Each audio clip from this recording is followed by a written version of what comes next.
Look at how handsome this boy is. Oh, you are so precious. I'm glad you like my blanket.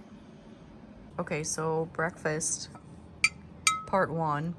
I have, this is frozen cauliflower and French cut green beans that I just microwaved. And then threw in a pan with this Nature's Promise chicken sausage. It's actually pretty good macros. It's lower in fat. And then I have chicken breast just to add more protein. Oh, and then I put some salsa in there too. So meal one, part one. So I already took a bite, but I have 3 rice cakes, and this is 10 grams of sun butter, and then I put salt on it. My workouts are, I get a good pump when I have some salt on my rice cakes for a workout. So it has been 2 years since I've competed, and right now I am less than 12 weeks out of my first show, and I'm very excited. So I wanted to share with you kind of a little bit of what happened within the 2 years of my time off. But real quick update on what's happening now. I am doing, let's talk about training. So TC, my boyfriend, is doing my hypertrophy training, and we are training. Ugh. But he's doing a great job. I am eating around 1,900 calories. I have right now 5 days of 30 minutes of cardio a week. Before this week, I had 10 minutes of cardio 5 days a week. So because we're in that 12-week mark, we want to get dialed in ahead of time. Totally on board with that. But that's kind of where I'm at right now. So when I stepped on stage in 2020, it was the year of COVID, and trying to hit a moving target was in itself pretty difficult. Like, shows were getting canceled, or I would buy flights and they would get moved to a different state, or all kinds of things. So that year, my prep was very stressful, and I learned a lot. And so I think that's what's important to share, is that even though you can have like less than you desire out of a prep, you can always learn something. So the first thing that I learned was, well, let's just say I was humbled by getting on stage with these pros, and my mentality, I was very tired. By the end of that long dieting phase, I was pretty exhausted, and I hit burnout, which is something I've learned to monitor better so that I don't reach that point. Because when your girl tries to be perfect for so long, and do all of the things right, eventually I hit a point where I'm not doing any of it anymore. It's just something, I think, with my personality, that I just hit a breaking point and I swing in the opposite direction. And as you could probably guess, then you have to kind of undo some of the damage that you could have done. But I do think there was a real benefit. I don't regret my last show. I don't regret anything, really, because like I said, I think it all teaches you a lesson. So hitting burnout meant that I was going to not track any of my food. I was going to eat whatever I wanted, and that looked like a lot of Ben and Jerry's. But it was like a lot of freedom that I was craving. So I think tracking food 365 days a year is something that I've learned is not great for me. And I learned to be more attuned to my clients in what they can and can't handle, because being in burnout, it like takes forever for me to come back. So I really don't want people to get to that point. So I did that. I took like 8 months of eating whatever I wanted, and I did gain body fat. I did gain some muscle, but after that, I did have to prepare myself for getting back on track if I wanted to diet. Or like compete again.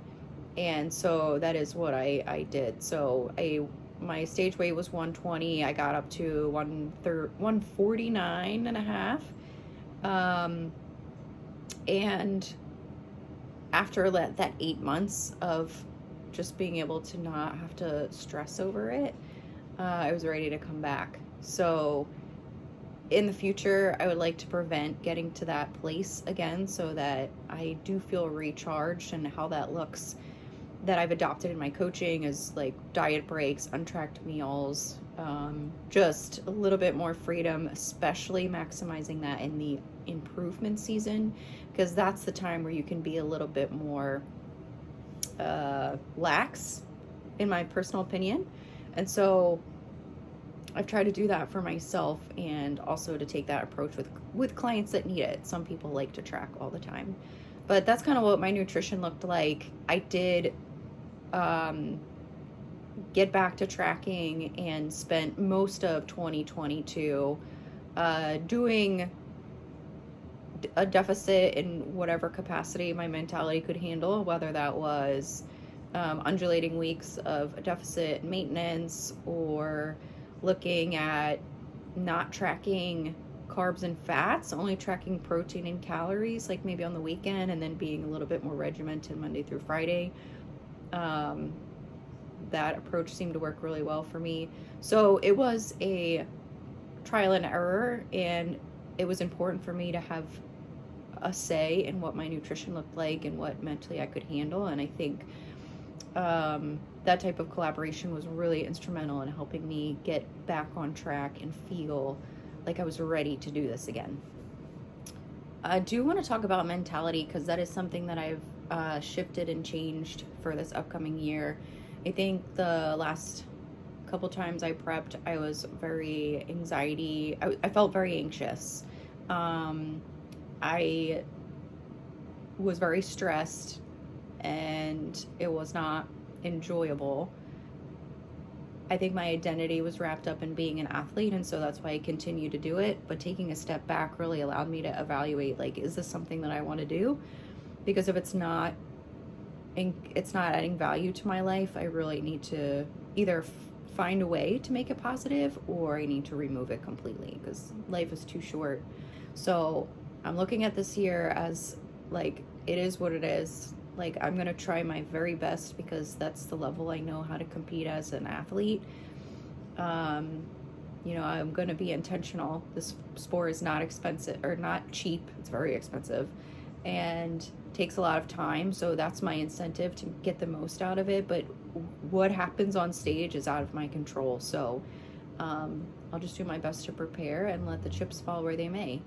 I do think that it is important to recognize the people that get you to where you are. It's like, let's be realistic. It's not uncommon to see a client work with different coaches. And being a coach is hard work, especially if you care about the athlete. So I know for me, like, my journey would not be what it is if I didn't have the influence of Amy. She was with me through my whole amateur journey, taught me the national circuit. I didn't even know what that was.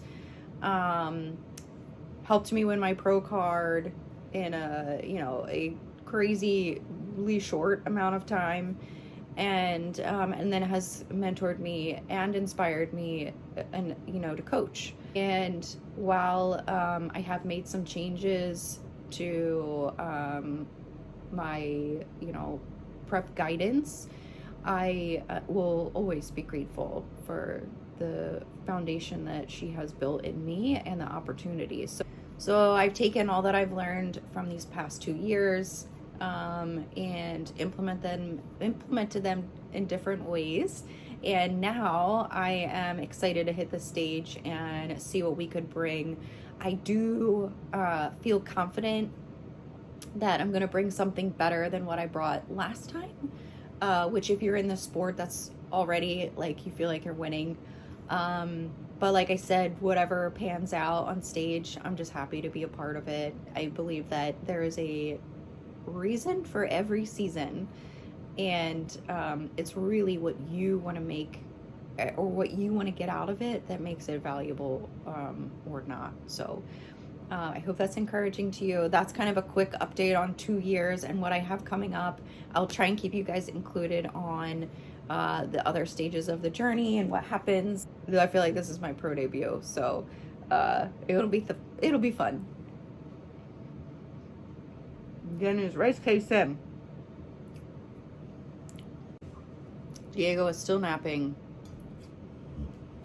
and I'm getting these rice cakes in because I'm ready for a upper body day.